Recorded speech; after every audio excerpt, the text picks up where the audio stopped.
Hello, everyone, anyone, people with university deadlines, people from Escape Studios, and more. Hi, and welcome to another one of these Into Games Discipline Deep Dives, the second. If you missed the first, don't worry. By attending this one, the second one, I still consider you an early adopter of the Discipline Deep Dives. Don't worry, you'll all get your Kickstarter rewards in the post shortly. None of this is contractually binding, I hope. Thanks for joining us, everyone. Thanks for all the lovely chats in window, chats in the window. You know what I mean. And all the sort of lovely supportive things. And thank you if you've been waiting just a little bit there as we were just fighting the power of Microsoft PowerPoint. It is a worthy adversary. We believe we have felled the beast, but only time will tell. Only time will tell. Thanks for joining us here today. So I'm Jonas, community manager with Into Games, events lead, etc. And here's another little event for you. So if you didn't already kind of get the memo, Discipline Deep Dives is a series of talks that we're delivering at the moment, where basically we've started to look at entry-level positions in the games industry, and we've actually got a tool that kind of supports us there. It's called the Entry-Level Skills Hub. Shout out to the Entry-Level Skills Hub below. If you want to check out the Entry-Level Skills Hub, go to entry-level.games. Entry-level.games is the website for Entry-Level Skills Hub. Head on there and you can basically see sort of a little plethora of entry-level jobs in the games industry, and with each of those jobs we provide you with like sort of skills that you're expected to have in those jobs, knowledges that you're expected to have in those jobs, behaviors that you're expected to have in those jobs. And then what we realized as well is, well, it's all well and good us telling you that you need those skills and knowledges, behaviors, but like if you haven't already got them, where are you going to get them from? Like, you know, they don't manifest themselves out of nowhere. And so basically we're doing this discipline deep dive series as a sort of tool to support all that. So we basically believe that, yeah, we can get some people in who either sort of do these roles or maybe know quite a lot about these roles, and maybe they can answer a lot of those questions for us and teach us those skills and basically help us, the proverbial audience, get to where we would like to be in terms of our careers and skills. So with that said, I'm not going to deliver the animation discipline deep dive to you because I don't know how to make a stick figure move. But you know who does? It's a wonderful guest today, Hannah Kravitz. Hannah, let me put you on the screen. There you are. Hi, Hannah. Hey! Hi, everyone. Thank you, Jonas. Yeah, no worries. Thanks for joining us, Hannah. So, Hannah, obviously you've got a sort of a presentation prepared, and that presentation is going to introduce you just a little bit. So what I'll do is I will bring your presentation up onto the screen. There you go. And Yay. Hannah, you know, no pressure, but basically they're all yours, Hannah. Guys, you know, please do say hi in chat. Please do be really lovely and kind. If you've got any questions, don't worry, we're doing like a little Q&A at the end. You can put your questions in chat and I will do my best to hold on to them once we reach that point. Yeah, anything else, just wave your arms frantically in the air and I'm sure a trained professional will come running. No, I'll see you all in a bit later. Hannah, have a great talk. Bye. Thank you. Hi, everyone. My name is Hannah Kravets. I'm gameplay animator at Climax Studios. I work with Climax for more than 2 years. We are a co-dev studio and we work on different varieties of projects. Now I work on very cool but unannounced projects, so I can't talk about that. A little bit about myself. So in game industry, I worked for 4 years, and before that, I worked in totally different, absolutely not related to games and animation sphere. I was unhappy on my job. I didn't see myself growing there and wasn't really passionate about it. So my husband to be suggested to try animation. He's an animator as well. Um, I started to learn animation after my daytime job in the evenings on my old glitchy laptop. And after 2 years like that, I made very scary decision, quit my job and pursue animation full time. At the same time, I didn't know if I like it or not, if something good could happen from it. But I needed this change to progress and maybe to find myself. I finished some courses about body mechanics, crafted reel, and started to apply. I did hours of interviews and tests. And even if I did good with tests, I still received rejections because I didn't work on a single project. One time, they even said, apply to us again when you gain experience. It was vicious circles back then. But I didn't give up. I continued to work on my animation and send out applications. I started posting my work on Twitter, now X, and LinkedIn. And after 9 months from quitting my job, I received an email with offer to work on a project at Superseed Studios. It was very scary because I was so new to all of this. But at the same time, it was an amazing experience. I was finally happy at work. So, enough about me. Let's move on to our topic, how to prove you got the experience. Jonas, please, next slide. Yeah. So, I won't sweeten the pill for you. It's hard to break into the industry. You heard my story. But let's try to figure out how we can raise our chances of being noticed and get a job. So, key things to have you see on the screen. First thing is our animation reel. Build an animation portfolio that shows your skill and background. It should show your understanding of animation principles. Even without experience in industry, strong animation portfolio from animation courses or university or animation schools shows that you're capable of understanding feedback from your mentor, and that you can apply notes to your work. This is a very valuable experience that you can gain at school or animation courses. CV. CV should be short. One page is enough. It's good to have. It should be readable, clean, and clear. Don't spend too much time on describing experience that not related to animation.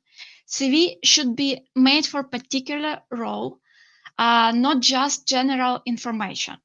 Break down your education, your responsibilities, skills, and program you use. But it should be short. You can add more information about related experience in your cover letter to the studio. So, cover letter also should be made for particular role and studio. Write about personal interest in the studio and the role and how you can be helpful on this position. Recommendation letter. Ask for a letter from your teacher or mentor. Also, LinkedIn has a special section there where you can just ask someone to leave you a recommendation. LinkedIn. The most important thing is to keep yourself connected to other animators and recruiters. It basically contains your resume and you can share your work there. And other social media. Good thing to share your work on social media such as Twitter, LinkedIn, YouTube, and Vimeo. This will boost your confidence and help you to get yourself promoted. So today we will talk about more real. Next slide, please. So building a strong animation portfolio. If you're looking for an animation job, your portfolio should be about animation first and foremost. By that, I mean rather than do some modeling, rigging, spend all your time on animation.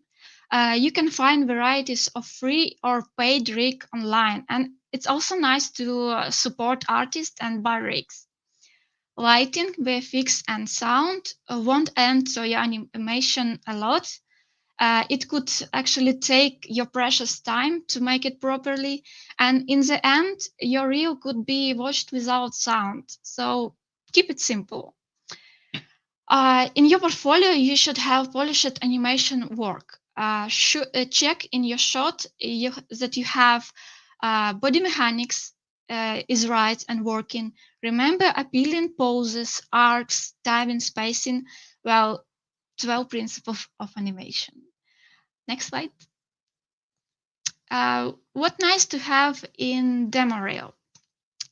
At the beginning of our career, we might not know what we want to work on in cinematics or in gameplay.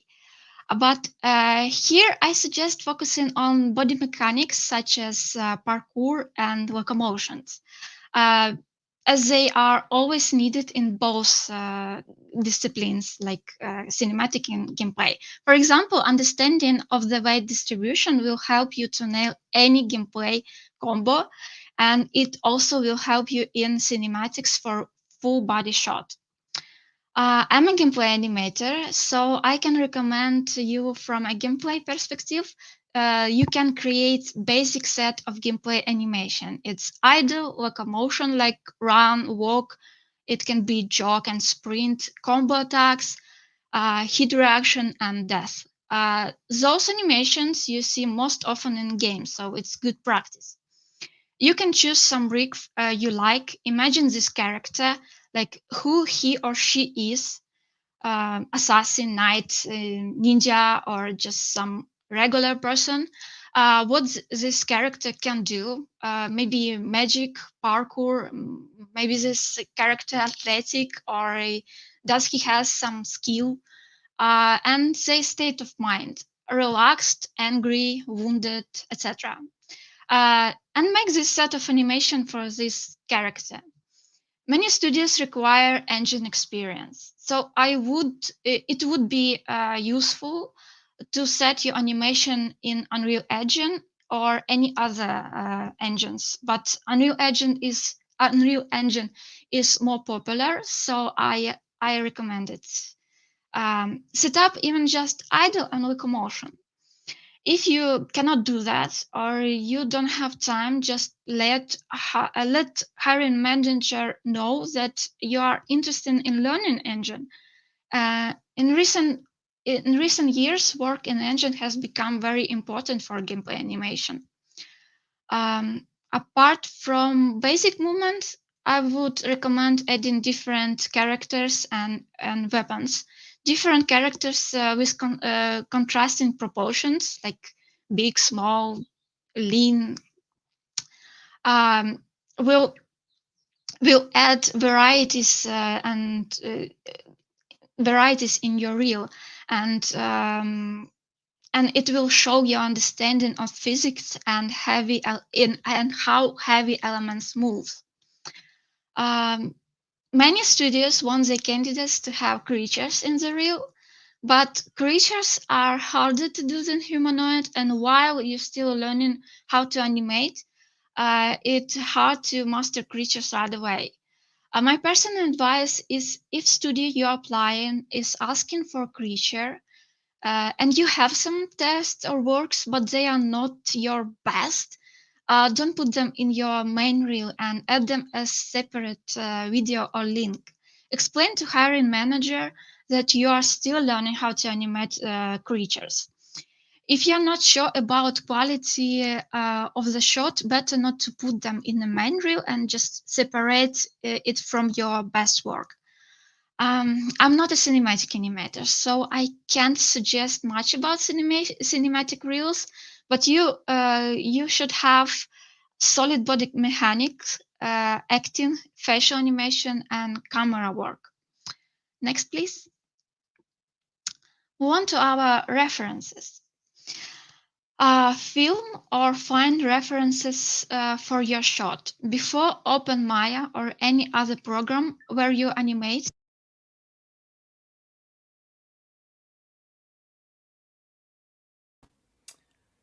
Hannah's microphone has gone. Yeah, Oh, and is you're it? back. Yeah, cool. Yeah, Sorry, I'll leave you to it. but No, I I'll leave you don't.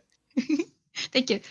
Mm, so, references. Film or find references for your shot. Before Open Maya or any other program where you animate, plan your shot from start to the end.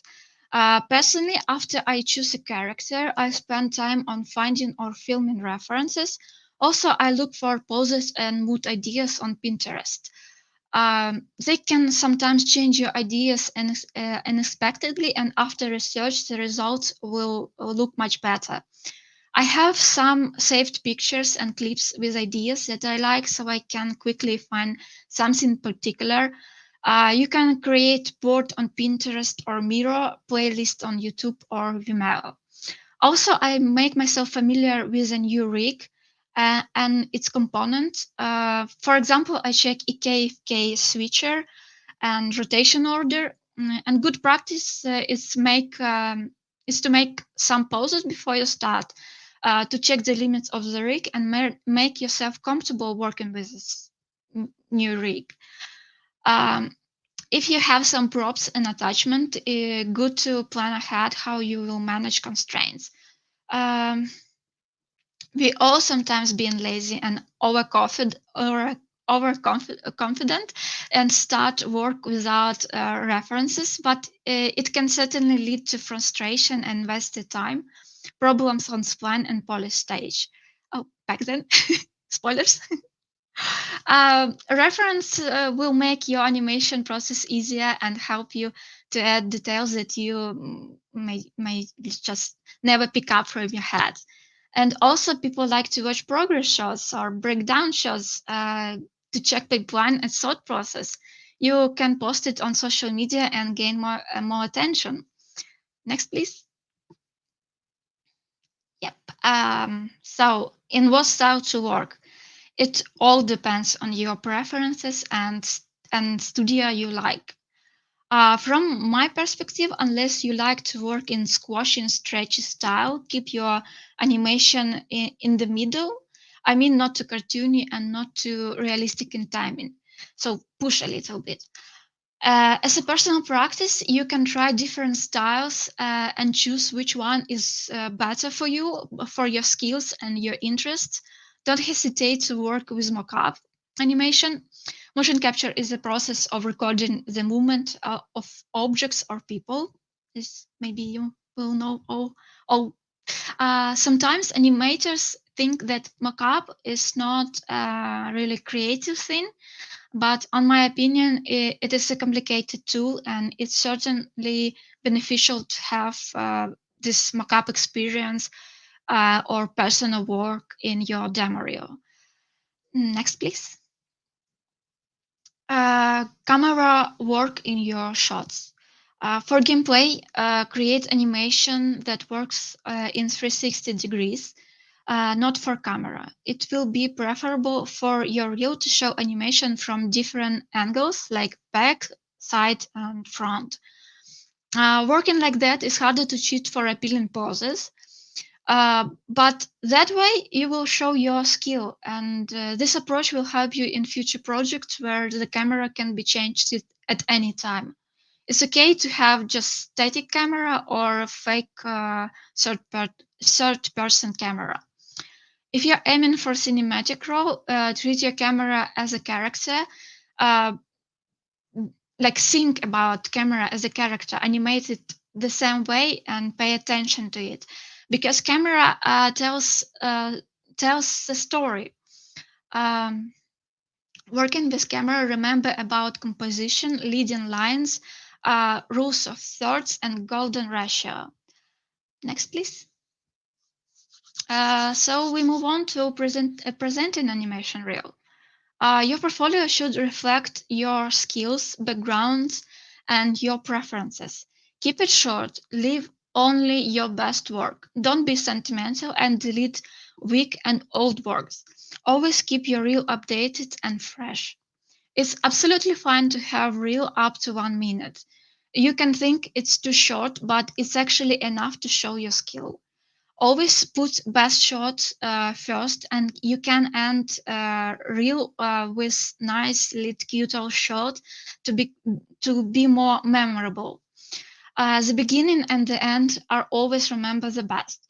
If the video is not interesting from the beginning, it's unlikely to hold attention until the end.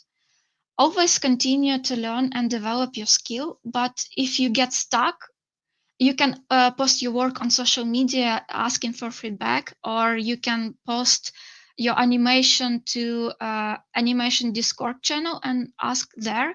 Also, you can buy review from professional. You can buy review for whole reel or just single shot. Many animators offer such services. Choose a professional who works in style an area you want to improve. If you work in gameplay on some gameplay pieces, ask advice from gameplay animator. If cinematic, ask cinematic animators. Same with creatures. There's a lot of professionals that dedicated their time only to creatures. Next, please.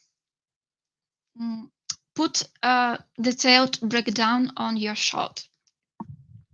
Add information about your shot. Have you done it at school or university? Who helped you with this shot or several pieces? With whom you collaborated? Add information about software and tools. As animator, we are not only responsible for animation in Maya, but also we collaborate with other departments. Um, and break down with whom you worked, and just what you did for certain pieces apart from animation. So I like to make time codes in description under the video, so quicker to find some bits, but you can do it on video itself, just notes. So next slide. Keep your reel targeted. Yeah, it will be easier to get a job in a studio that reflects style of your work. If you already choose a studio and you know their style, you should develop your reel uh, in according to their style. So you will. That's why you will just get more chances to being hired by the studio. Do not apply with stylized reel to realistic project, because it's likely you will get the position, and vice versa. Research studio, they project and they exception for animator role. And that's it. Next slide. General tips. So it's general tips just that I learned over the years. Connection, make connections. Animation industry very small, and all our work is about collaboration with other animators and people from other discipline. It's actually why is our work so fun. Add animators and recruiters to your network. Be active on other platforms. Add comments. Be interested in other people's work and ask for feedback. Your connection will grow, and in the future, it could help you to find your job. Someone might just recommend you for a position because they follow you on social media and know they work. It's actually happened to me with Superset Studios.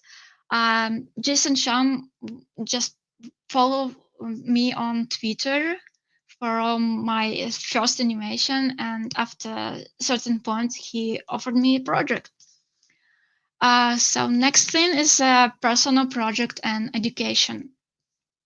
Try invest your time on your personal development and your personal work. It doesn't matter whether you are at the beginning of your career or already working on a project. It's always good to have personal work if your project is under NDA. So here you see my personal project Swordsman. It's still work in progress, so not don't be so judgmental. I know I have some things to fix there. Soft skills. As we are working in collaboration with other people and departments, it is very important to have right attitude. On interview, recruiter, apart from animation skill, will also analyze your soft skill to understand if you fit for the team and if you fit to the company culture. It is all about your way of thinking towards a task, challenges, potential problems during production. Uh, in addition, it reflects how you will take criticism and comments on your work. So, oh,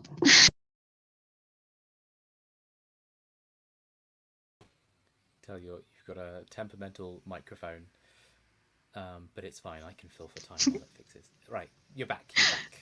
yeah. So, I think it's all I wanted to say.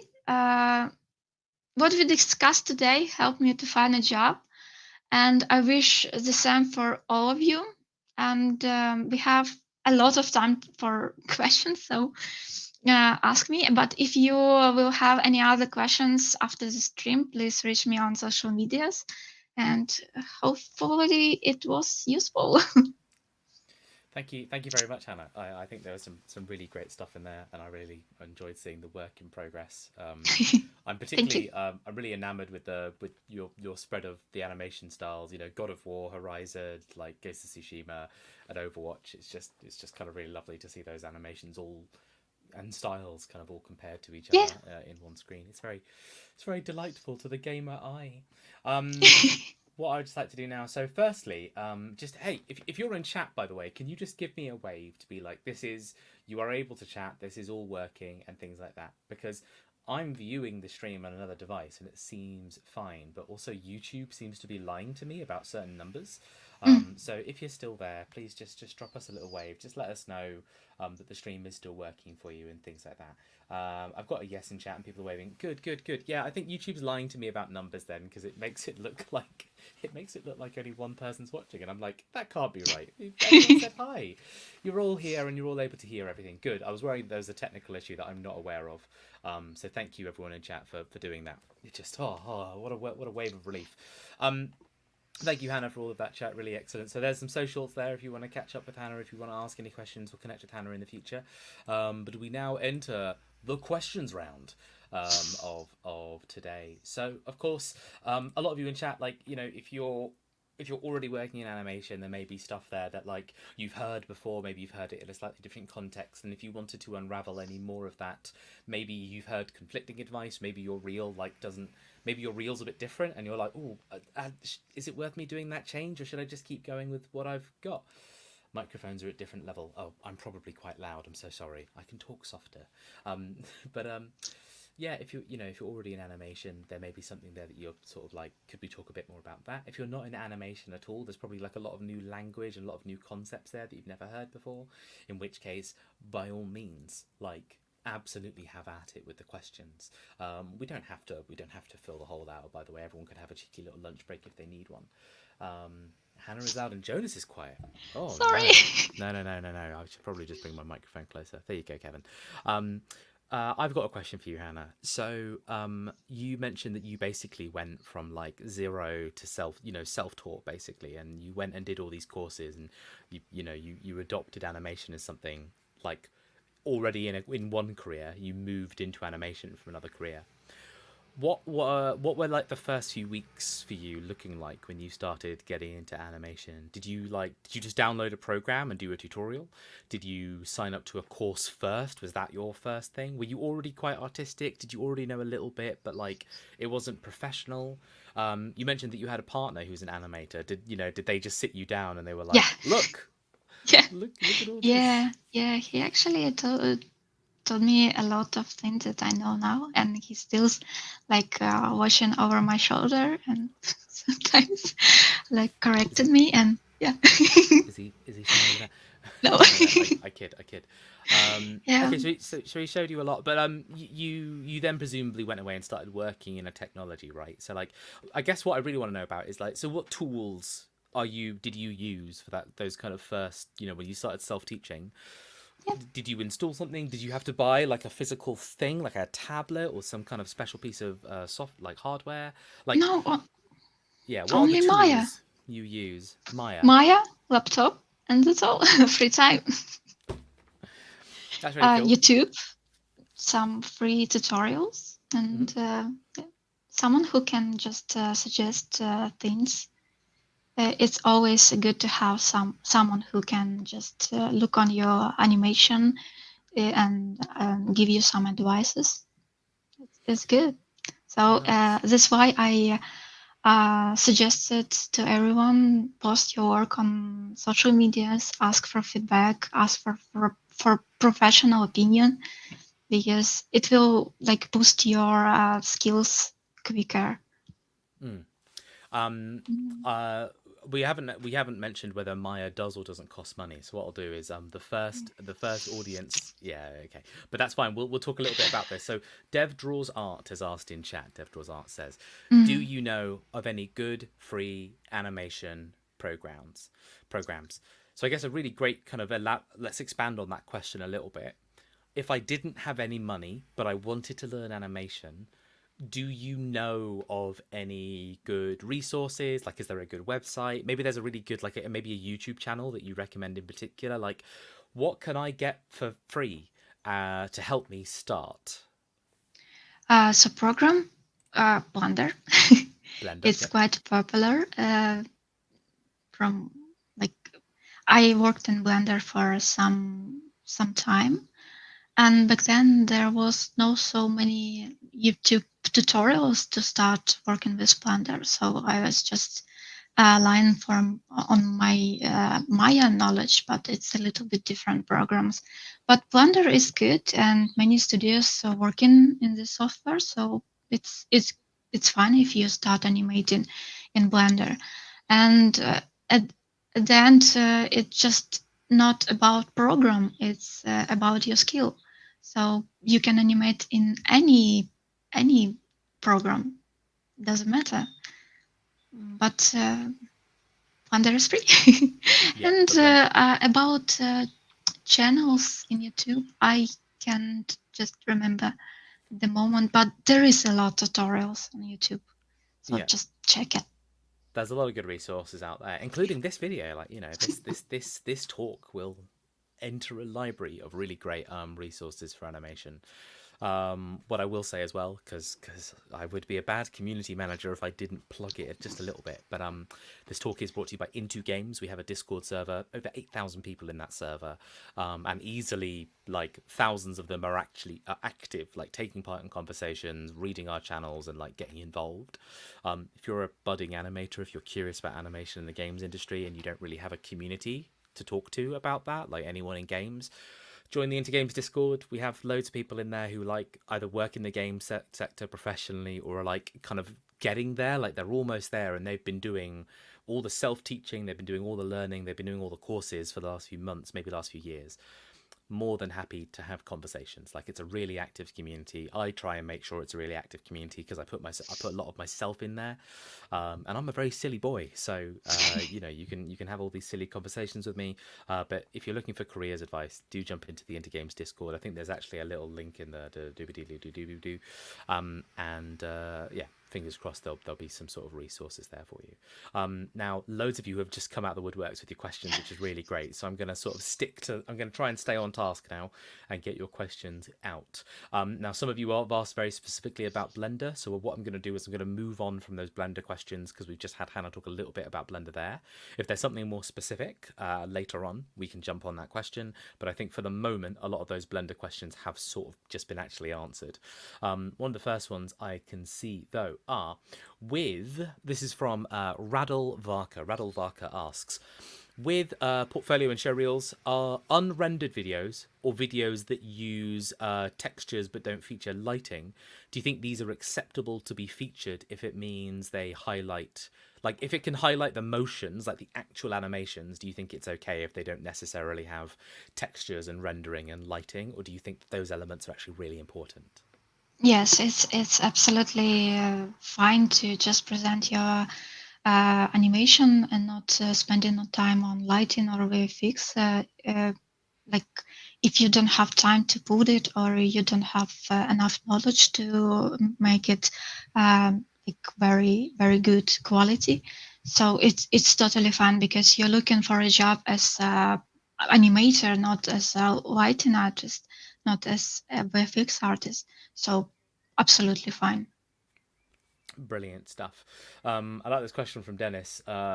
Dennis wants to cut deep and says, "What of your animations do you personally like more than others, and why?" And I guess what I'd really love to do is reflavor this question, which is a little bit like, "What for you, Hannah, is like a fun project? Like, tell us a little bit about like what do you enjoy doing as an animator?" Because obviously Mhm. sometimes you're going to work on something and it's a job and it's just a job, it's fine. But sometimes you're going to work on something and it's like it's exactly what you want to be doing. So Mhm. in terms of that, like whether it's your personal projects or maybe something you're allowed to talk about and that you've worked on, like yeah, what's been exciting for you? Uh, all projects that I worked on are was my like favorite project at that point. Right now, I work on a very cool, realistic project, and I absolutely adore it. I also work on my personal stuff. Right now, I'm trying to develop more stylized look in my personal stuff, more pushed realism. Um, just because I worked on realistic project all day, I want to push a little bit my animation, my personal work. So But you mm, love it all. You yes, love it all. Good. yes. Some years ago, I think that there is only realistics that ruin our industry. Right now, I think everything is cool and just need to try. I want to try everything. Nice, nice, nice. No, glad to hear it. I think it's good to have that kind of positive relationship with what you do. I think that's great. I've got a Kieran on a portfolio work, all one word, says, question, do you have any tips on rigging? And this might be a really good opportunity just to say, like, what is rigging, by the way? I had some rigging experience, and I don't think that I can talk about this because I'm not a professional rigger, Hmm. and so I don't have any tips. I think that it's very good for animator to figure out a little bit how to rig, but sorry, no tips. But so it sounds like you can be an animator without necessarily being a professional rigger. Like, that's two different Yes, things, right? yes, it's two different jobs. Yeah. Okay. Okay. Nice. Nice. Nice. Nice. Nice. Let's see. I'm just reading the chat. Um, I am going to do. Yeah. Okay. Okay. Okay. Cool. Juan Arcus. Hi guys. Thanks for all these videos. Thanks, Juan. Really appreciate that. I am going to do a course on clothes animation. Should I add the project in my demo with my other animations, or should I do a clothes animation reel only? Oh, So. it very depends on where you want to apply with this reel. If you want to apply a role that asks you to do both, you can do a big reel with clothes and your other animation. If you apply for particular role that ask you for animation, you can do separate thing. Also, when you apply for a role, you can send couple of links to your works and just explain that this reel is about animation fully and this reel is about clothes. I think it's good. Yeah. I'd say, if there's a game that's called Laundry Simulator, then I think everyone should have a dedicated clothes reel. Yeah. I'm being silly. I'm being silly. Don't listen to my advice. This is great. By the way, if you've got questions, like please do keep them coming in. Really appreciate it. We've got lots of, as I say, we don't have to fill the time, but if you have questions, we've got time to answer them. So please do go ahead. Ellen Painter asks, do you have advice on getting mocap experience outside of a studio and without having access to industry software like Motion Builder? Do you have any tips for then putting that into a show reel? Unfortunately, you need some program as Motion Builder or Maya or any other program where you can work on Motion Builder. Mockup. Uh, Mockup. You can find some free mockup examples online, and unfortunately, I worked on mockup only in Maya and Motion Builder, so it's both paid programs. Yeah. That's the Nice. truth. I'm just scrolling through. There's a little bit of chatter about Maya Indie paying for different licenses and things like that. But that's a lot of sharing of information in the chat. So thank you to everyone who is doing that. It's really appreciated. Thanks for asking. How much? Ooh. How much of animations adjacent can be done? Do you know? Dan Summers, you've asked a great question, but I'm not sure I fully understand it. So what I'm going to do is I'm going to bring it on screen. And Hannah, if you understand the question better than me, then let's go for it. And if we don't understand it, Dan, I invite you to add a bit more information to the question. So Dan, you've asked, how much of an animation's adjacent pipeline do companies desire you to know? Oh, I understand now. Okay, so if you just know animation but you don't know what happens before and you don't know what happens after, do you think that's enough to get the role, or do you think you should teach yourself a little bit of like maybe the production principles behind animation? Do you need to teach yourself like what it's like to work with people, like kind of collaborate with other people Mhm. outside of your team? How much of that do you think a company expects you to know in an entry level role, especially? Or can you be quite focused and still get a role because you know exactly what you're doing and you don't necessarily need to worry about what comes before and what comes after. Have Mhm. you sort of had much experience with people kind of talking about that? Yeah, I do. Well, company always want you to know everything, Hmm. even on entry level, but it's ridiculous. Yeah. So I, my, I think that you need to stick with animation. Put like most of your time and like worries about that. And on when you apply, you can explain to hiring manager, hiring person that you never worked on project and you don't know how to collaborate. And how can you know how to collaborate with other people if you never worked on project?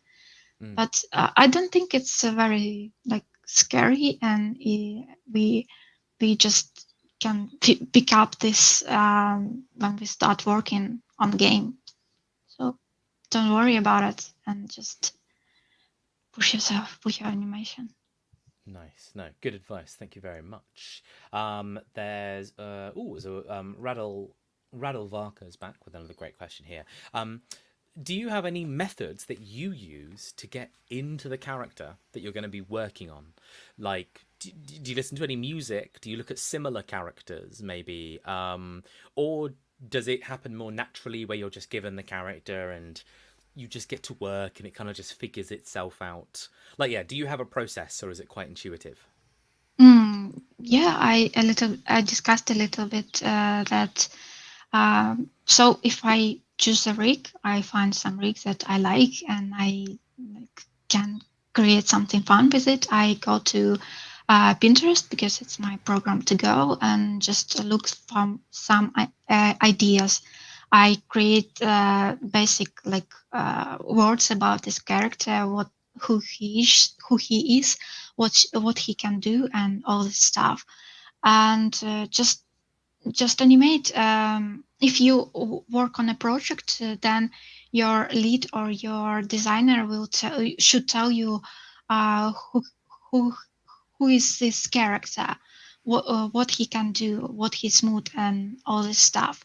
But yeah, when you work alone on your project, it's all up to you what you do, like Hmm. how you maybe you saw some fun some fun animation Twitter and want to create in similar like style or mood. It's all based uh, on you basically. Yeah. Nice stuff. I think I've got like there's definitely one clear question here at the bottom, which I quite appreciate because it's quite different to all the other questions. Oh, some people are adding some more questions. Okay, so maybe it's not quite the end. We'll see what happens. But Joanna Olivia Lovell, Joanna asks, "What's the best underrated book you would recommend?" Now, I assume this is about animation. And if it's not a specific book, it's like, what about a website? What about like, any resource or that you learned from? Is there something that you think, actually you learn about this thing and not many people know about it? Mm, Now's the chance. I don't think I have this thing. I looked a lot GGC talks, so it's a great resources to pick up some interesting stuff. Also, I have this book, Framed Ink. It's for more for camera. I showed some Framed pictures. ink, yeah. Yes, I show some pictures in my presentation. I have book about technical animation, but I still working on it. Okay, nice, nice. But GDC Talks, YouTube, Yeah, yeah. There's a huge amount on there. It's like, why, yeah, why not look at that sort of stuff, right? Um, Absolutely. Well, hopefully that gives everyone some ideas and yeah. sends everyone on a little bit of a YouTube Google search after this. I've got a. I like this question. I can understand if it might be hard for you to think of something on the spot, but we'll see what happens, Hannah. Hannah, Sumi Steele J says, "What is your creative self motivation quote?" Which I guess like a good way of wording that is like, let's say you're struggling with work. Let's say you're a bit stuck. You don't really know how you're going to solve this problem, or maybe it's just a bit of a low day. You're a bit low mood. Like, do you have something that helps you focus, get a bit more motivated, get a little bit more energy? Maybe you go listen to your favorite song. Maybe you go do some gardening. Maybe you like listen to a poem. Is there someone or something out there that kind of motivates you when you really need it? Good games or any games. Good games Just or play any games. games. Yeah, play What's games. what is a game at the moment, Hannah, that you're playing and you're enjoying, or maybe recently, just like this year? Mm, so right at the moment I play Nier Automata and Nier Repellent. How it goes?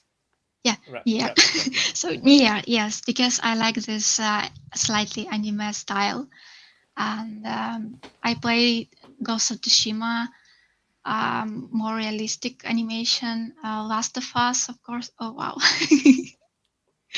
Yeah. I played. I just when I fascinated about interested in some style of game, I pick up this game and play a lot. For example, I played a lot in League of Legends because I really like their style. I really like the character, how like they animate very cool. So games motivate me. And what else? Mm, just to talk with other people, other professionals. Recently, I was on animation, not courses, but just sort of courses, and we talk about just what inspired us, and it's always good to have this conversation with other professionals. So yeah, talk to people and play games. Talk to people, play games. Honestly, that feels like my mantra. Like that really does feel like how I live my life sometimes. I'm a big social butterfly, and I just love playing video games. And yes, lots of respect for the Nier Automata mention. You pointed out my poster above me, behind me earlier. I've got a Nier Automata figurine over there of 2B, and I've got the music box of the song "Weight of the World," which Cool. I listen to that song. I listen to that song as my self motivator. It gets me very emotional, but it also gets me like very willing to try at something. Like, yeah, it's very lovely. But enough about me. Cool. We've got a few more questions in chat. So what I will do is we are, believe it or not, we are like slowly approaching the 1 hour mark. So at some point I will close the gates.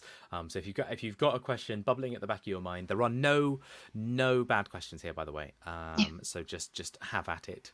Radolvark has come back with a bit of sort of contextual question here. So some places advertise all industries as heavily competitive.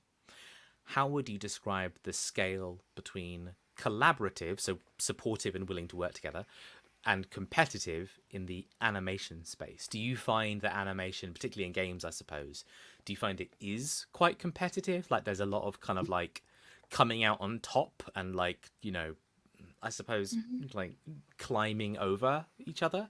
Or do you think it's quite a collaborative industry overall? It sounds, you've mentioned talking to lots of other people. That to me sounds a little bit collaborative, but are there any other elements there that maybe we're not taking into account? Uh, for gameplay, for game industry, I can talk only about this industry. I never worked on future films. It's it's different. There is difference. So people, when people came from future films, they always say that it's not like that. In game industry, it's nice. It's very good. Everybody is very supportive, and we work together on one project for 2 years, 3 years, 5 years, and we should be collaborative, and we support each other. Mm, take notes, like make notes to other people. So about game industry, I can tell you it's like very very supportive and very nice community. Brilliant. Really glad to hear it. I can see a few more questions, so let's go into them. Joanna asks, so let's go back to Unreal Engine. Let's cast our minds back into the distant Mhm. past of Unreal Engine, but other just engines in general. How important is it for your job to know a bit about blueprints? Do you know what blueprints is? Do you use it? Do you ever have to know about it? Like, yeah. Yeah, blueprints and working on Unreal is it's good. It's great to be honest. I really like to create blueprint for just I'm not a professional in this. I still learn in blueprints, but I really like to work that way. And I work in Unreal every day, so it's very important for my position for my project. But many people, other roles and other company, they have a little bit separate this responsibility to work in Unreal or any other engine between animator and technical animator. So for my role, it's important and it's very interesting. Nice. I think that answers the question absolutely. I'm Um, still learning prototyping, but I like it. you like it. You like it very Yeah. much. Excellent. And then Dan Summers is back. I'm just looking at the time. I know we started a bit late, guys, but what I'll do is I'm going to make this question actually the last question, because that'll take the talk up to about 55 minutes. Then we can do some wrap up there, and then we can let everyone go for their 2 p.m. afternoon tea or whatever you need to do at 2 p.m. on a Wednesday afternoon. So Hannah, the final question for you today, and thank you by the way everyone in the audience for all your questions. Yeah, Thank thank you. you for all the chatter. Thank you for all the support, the love. Thank you for your interest. Thank you for being here. It's been really great to have you here. I'll say it again all towards the end, but just to put a quick little preemptive. Thank you very much. Dan Summers, I'm going to ask you a question. So, how often do plans change within the animation department during the production of one game? So, you mentioned that your project's like 2 years long, right? But like, if you make an animation on like the first week, I know you won't actually, but you kind of will, right? You'll work on something at the very beginning, but at the very end of the project, has something changed? Do you have to go back and redo that work because like the scope changed, the style changed? Like, Yeah. how frequent is it? And also, how do you deal with that as a team? Like, do you have like some little hints and tricks for that? Uh, just don't get attached to your animation, to be honest, when you work on project, because it will change a lot, especially on some AAA project, big project, or when people just finding a style. So um, it changed a lot. So don't be attached. It changed a lot. Do you find, so obviously I don't know much about animation, but I know that like sometimes when you're making something on any kind of anything on a computer, you often have the file where you can go back and make changes and then you export like the final thing. Do Yeah. you keep that file where you can make changes? Like, you've made the final thing, you exported it, it's not going to change. But do you find that actually sometimes you make like a little bookmark just to that thing? Because you Yes. know that in 6 months they're going to make you go back and change it even though it's finished. Yeah. Keep your work. Keep your work. Do not press delete on those like Yes. unpublished files, Definitely. everyone. Whatever you do, do not lose your Yeah. keyframes and your rigs and whatever other the keywords are for animators and things like that. Yeah, and Um, also if your work will, if your project will be released, you can just make your piece for a reel. mm, So don't delete this file. don't delete this file. Always make backup. Someone puts in Yes. chat, Alexander. Cool. Well, that sounds like some really sound advice, especially if you use a software prone to crashing. Oh boy, do I Yes. know. I know that all too well as an audio engineer in Audacity. My lord, if you know my pain, like F and chat. But there you go. Hannah, that's excellent. That's so great. Thank you so much for sort of elaborating Thank on all you. this.